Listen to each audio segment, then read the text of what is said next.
Media को fourth pillar of democracy माना जाता है। मीडिया का एक बहुत ही बड़ा रोल होता है गवर्नमेंट और जनता के बीच ब्रिज बनने का। ब्रिज का मतलब गवर्नमेंट ना जनता से एक उनकी समस्या को पूछ सकती है और ना ही जनता सरकार के साथ डायरेक्टली बात कर अपनी समस्या को बता सकती है। तो यहीं पर मीडिया जनता और सरकार के बीच का जरिया होती है कम्युनिकेट करने का। और इंडिया में लोगों पर सबसे ज्यादा इम्पैक्ट डालने वाले माध्यम है न्यूज चैनल। मीडिया की पावर इतनी होती है कि वो किसी की बनी हुई सरकार को गिरा भी सकती है और सरकार बना भी सकती है, क्योंकि इंडिया में सबसे बड़ा मीडिया प्लेटफॉर्म है television. BARC broadcast audience research council के अनुसार इंडिया में 90 करोड़ से भी ज्यादा लोग टीवी देखते। ऐसे में न्यूज मीडिया की रिस्पॉन्सिबिलिटी होती है कि लोगों तक सही न्यूज और सही इन्फॉर्मेशन पहुंचाए। मीडिया का सबसे इंपॉर्टेंट काम होता है सरकारी नीतियों, सामाजिक मुद्दों और देश में क्या चल रहा है उसके बारे में अपने सिटीजन्स को बताना। और जनता की ओर से अनएम्प्लॉयमेंट, महंगाई, एजुकेशन, गरीबी जैसे बहुत ही गंभीर मुद्दों को लेकर सरकार से सवाल जवाब करना, ताकि सरकार के ऊपर हमेशा दबाव बना रहे और सरकार अपना काम अच्छी तरह से और ईमानदारी से करती रहे। ये तो मैंने बताया कि मीडिया का रोल क्या होता है और उनको अपना काम कैसे करना चाहिए। पर यहाँ पर सवाल ये है कि क्या इंडियन न्यूज मीडिया अपना रोल इस तरह से निभा रही है डेमोक्रेसी का फोर्थ पिलर बनकर? इसका क्लियर जवाब है नहीं। पर ऐसा क्यों? तो इस वीडियो में हम इन्हीं सब बातों को जानेंगे कि क्यों इंडियन न्यूज मीडिया को गोदी मीडिया बोला जाता है और क्यों ये न्यूज चैनल सरकार के सवाल जवाब पूछने की जगह उल्टा उन्हीं की बढ़ाई करती है। और जहाँ मीडिया को न्यूट्रल होना चाहिए वहीं पर ये किसी सरकार की तरफ बायस। तो वीडियो को आखिर तक जरूर देखें। जहाँ पर न्यूज चैनल्स को सरकार से सवाल पूछना चाहिए फॉरेन रिलेशंस को लेकर, वहीं पर न्यूज चैनल सीमा हैदर पाकिस्तान से इंडिया कैसे आई और उनके बीच का रिलेशनशिप कैसे चल रहा है इस तरह के न्यूज को दिखाती है। जैसे कि इस वीडियो में देखिए किसी एक बेकार की बात को जबरदस्ती सनसनी खबर बताया जा रहा है। सीमा हैदर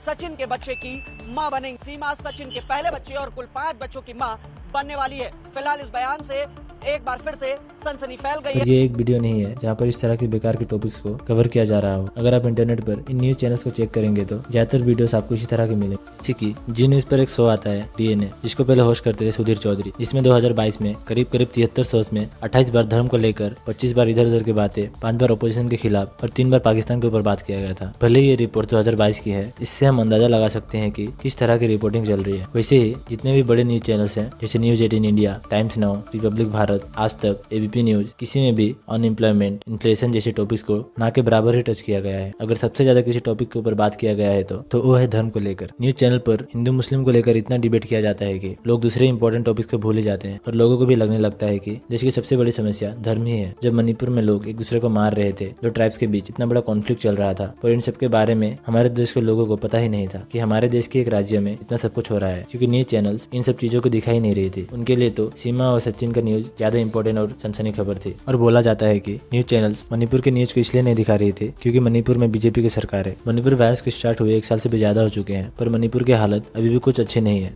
बहुत सारे लोग अभी भी रिलीफ कैंप्स में किसी तरह से सर्वाइव कर रहे हैं। स्कूल कॉलेजेस सभी बंद पड़े हैं। पर सबसे दुख की बात तो ये है कि इस पर ना सरकार कुछ बड़े एक्शंस ले रही है और ना ही कोई एक न्यूज चैनल इन सबको कवर कर रही है। खैर मेन स्ट्रीम मीडिया तो नहीं, पर हमारे एक भाई हैं सार्थक गोस्वामी, उन्होंने बहुत ही अच्छे से ग्राउंड लेवल पर मणिपुर में जाकर रिपोर्टिंग की और मणिपुर की स्टोरी को अपने 3 वीडियोस में बताया है। मैंने तो देखी है, आप भी जाके देख सकते हैं, पर पहले इस वीडियो को पूरा देख लीजिए। इंडियन न्यूज मीडिया के लिए लोग एक टर्म यूज करते हैं जो है गोदी मीडिया। क्यों? क्योंकि लोगों को लगता है कि जो न्यूज चैनल्स हैं वो पूरी तरह से बिक चुकी है। किसी भी कंट्री में या स्टेट में जो रूलिंग गवर्नमेंट होती है उनके लिए सबसे बड़ा अपोजिशन मीडिया होता है। तो उनसे डील करने के लिए उसमें गार्बेज भर दो और लोगों का ध्यान सिर्फ गार्बेज पर ही रहेगा। ये कहा था स्टीव बैनन ने, जो एक अमेरिकन मीडिया एग्जीक्यूटिव है, और बिल्कुल यही करती है Indian news channel. Unemployment, farmers, national securities, inflation, education, इन सब इंपॉर्टेंट टॉपिक्स को छोड़कर पब्लिक को वो सब चीज दिखाती है जो नहीं दिखानी चाहिए। PM मोदी ने अपने 10 साल के कार्यकाल में एक भी डायरेक्ट प्रेस कॉन्फ्रेंस या इंटरव्यू नहीं दिया है। ऐसा नहीं है कि उन्होंने इंटरव्यू से ना दिया हो, इंटरव्यूज तो दिए हैं, पर कुछ इस तरह के। हौले हौले हो जाएगा प्यार, अब की बार 400 पार। किसी ने लिखा दिल का भंवर करे पुकार, अब की बार 400 पार। चटनी के बिना ढोकला बेकार, अब की बार फिर से मोदी। क्या हमारे प्रधानमंत्री आम खाते हैं? मैं एक गंभीर प्रश्न पे आऊं उससे पहले एक सवाल आपसे जानना चाहता हूं, देश भी जानना चाहेगा। आप अपनी जेब में पर्स रखते हैं क्या? पर्स रखते हैं क्या? बटुआ जिसके अंदर पैसे होते हैं। यहाँ पर उनसे सवाल पूछा गया है कि आप आम चूस कर खाते हैं या काट कर, और क्या आप अपने पास बटुआ रखते हैं? तो क्या ये होता है जर्नलिज्म? उनके जगह पर आप होते तो आप क्या सवाल पूछते? #जर्नलिज्म लिखकर आप अपना सवाल कमेंट्स में पूछ सकते हैं। जितने भी न्यूज चैनल्स हैं उनमें से हर चैनल में प्राइम डिबेट्स होते रहते हैं, और अगर हम उन प्राइम डिबेट्स को देखते हैं तो डिबेट्स का जो लेवल होता है बहुत ही बुरा होता है। न्यूज चैनल्स भी जानबूझकर उन्हीं लोगों को डिबेट्स तक बुलाती है जो बहुत ही ज्यादा शोर मचाते, चिल्लाते हैं, गलत शब्दों का यूज करते हैं ताकि उनको TRP बढ़ाने वाला कंटेंट मिल सके।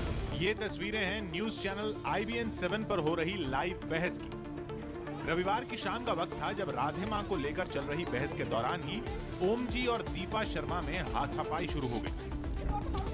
अरे तू क्या मारेगी? तू क्या मारेगी मुझे? ये जो डिबेट्स होते हैं, डिबेट्स कम और जो रियलिटी शोज होते हैं ना, जैसे बिग बॉस, उनकी तरह लगता है। मुझे हर्ट हो रहा है बिग बॉस। और इन डिबेट्स में भी जहाँ पर एंकर का काम होता है दोनों पक्षों से बराबर के सवाल जवाब करना, वहीं पर वे सरकार की तरफ से खुद बात करते हुए दिखते हैं। सियासत की दुनिया में अपने प्रधानमंत्री नरेंद्र मोदी भी सुपरमैन साबित हो रहे हैं।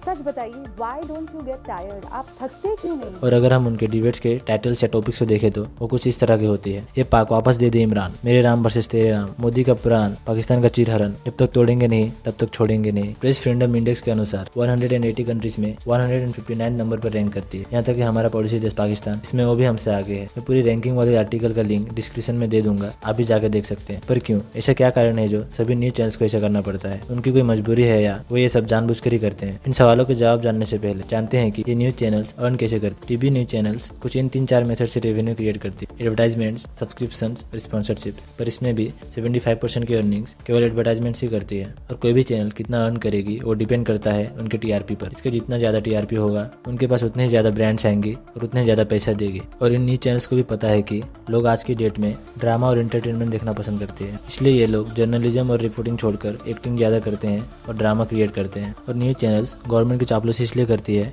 क्योंकि कोई भी ब्रांड गवर्नमेंट के साथ अपना रिलेशनशिप खराब नहीं करना चाहती है, क्योंकि इसमें उनका नुकसान हो सकता है। इसलिए अगर कोई भी न्यूज चैनल्स अगर गवर्नमेंट के खिलाफ बात करती है तो उनके पास कोई भी ब्रांड स्पॉन्सरशिप के लिए आएगी ही नहीं। यहाँ पर और एक सवाल उठता है कि क्या बीजेपी गवर्नमेंट मीडिया को पैसे ऑफर करती है उनके पक्ष में बोलने के लिए? तो इसका आंसर मुझे तो नहीं पता, पर आप अपना ओपिनियन कमेंट्स में जरूर शेयर कर सकते हैं। पर हिंदुस्तान टाइम्स की रिपोर्ट्स के अनुसार 2022 में information and broadcasting minister Anurag Thakur ने लोकसभा में बताया था कि पिछले 8 साल में बीजेपी गवर्नमेंट ने टोटल 6,491 करोड़ रुपए स्पेंड किए हैं प्रिंट मीडिया और इलेक्ट्रॉनिक्स मीडिया में, जो अभी तक का सबसे बड़ा खर्च किया हुआ अमाउंट है किसी भी पार्टी के लिए। इन सब के बीच में मुझे लगता है कि मीडिया को गवर्नमेंट ने क्या 1-2 काम अच्छे किए हैं उसको बढ़ा चढ़ा के दिखाने से ज्यादा क्या नहीं कर रही है उस पर सवाल करनी चाहिए, चाहे वो गवर्नमेंट बीजेपी की हो, कांग्रेस की हो या किसी और पार्टी की। इससे होगा ये कि गवर्नमेंट पर हमेशा प्रेशर बना रहेगा, जिससे हमारा और हमारे देश का ग्रोथ होता रहे। कोई पार्टी क्या करती है, पूरे 5 साल में ज्यादा कुछ बड़ा करती नहीं है, जैसे वोट मांगने से पहले उनका मुद्दा रहता है,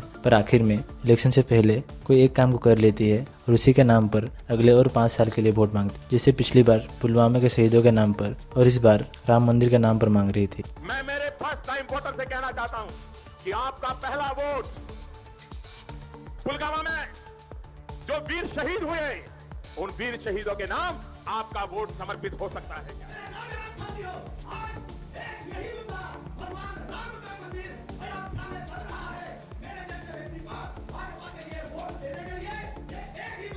तो कानूनी तौर पर देखे तो ये दोनों ही तरीके गलत है वोट मांगने का, क्योंकि कोई भी पार्टी आर्मी या रिलीजन के ऊपर वोट नहीं मांग सकती। पर सेट पार्ट तो ये है कि बीजेपी की मेजोरिटी वोट्स रिलीजन के नाम पर ही आती है, क्योंकि बहुत सारे लोग धर्म के नाम पर वोट देते हैं, उनके काम के बेसिस पर नहीं। इन्हें अंधभक्त कहा जाता है। चाहे गैस सिलेंडर 5,000 का हो जाए, आएगा तो मोदी ही। चाहे पेट्रोल 1,000 रुपये का हो जाए, आएगा तो मोदी ही। और पब्लिक को मैनिपुलेट करने में सबसे बड़ा रोल होता है मीडिया का। तो आपका एक वोट भी बहुत ही बहुमूल्य है, इसलिए अपना वोट जिसे भी दे सोच समझ कर दे। और चाहे मीडिया हो या सोशल मीडिया हो, कहीं से भी कुछ भी इन्फॉर्मेशन या न्यूज आपको मिलता है, इसमें आपकी भी जिम्मेदारी होती है कि उससे आप एक बार वेरीफाई करें, क्योंकि सोशल मीडिया पर सही और गलत दोनों ही इन्फॉर्मेशन बहुत ही तेजी से फैलती है। और हाँ, मैंने इस वीडियो में जितने भी बातें बोली है वो सब खुद से बना के नहीं बोली है। इंटरनेट पर जितना भी इन्फॉर्मेशन अवेलेबल था उसी के बेसिस पर सारी बातें बोली गई है। मेरे से जितना हो सकेगा मैं कुछ आर्टिकल्स के लिंक्स डिस्क्रिप्शन में दे दूंगा, आप जाके चेक कर सकते हैं। और अगर आप इस वीडियो को अभी तक देख रहे हैं तो आपको वीडियो अच्छा लगा होगा तो वीडियो को लाइक और चैनल को सब्सक्राइब जरूर करिए, ताकि आगे भी मैं ऐसी ही वीडियोस बनाता रहूं। और अगर आपको लगता है कि इस वीडियो को आपके दोस्तों को भी देखना चाहिए तो उनको भी जरूर शेयर करिए। Thank you.